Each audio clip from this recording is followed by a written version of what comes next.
Guys, story time. Putang ina. Sobrang nakakahiyo. Wait lang. As you can see, naglalakad kami.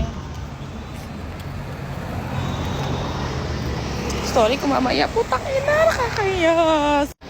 Pauwi na kami dahil napahiya kami. Story ko na ba? Nakakahiya to.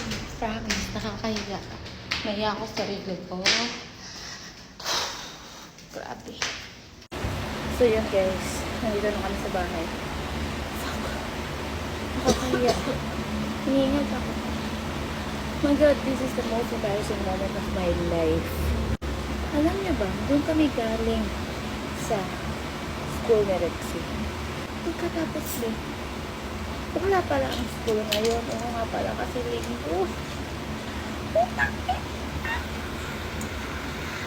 Silent school week. Pero naiinis ako, ang tanga-tanga ko. Nag-alarm pa ako na maaga ko magising dahil maaga magbubukas ang school at hindi sila whole day na bukas.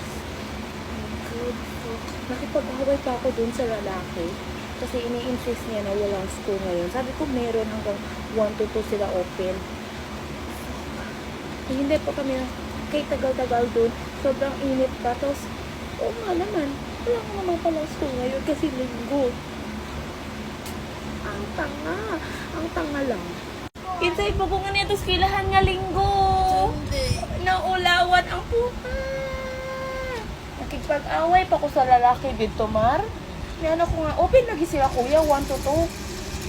Ano ko, kuya, pili doon ka na lang. Niyan na pa dyan ko, ay, nagminal dito, pamangyod.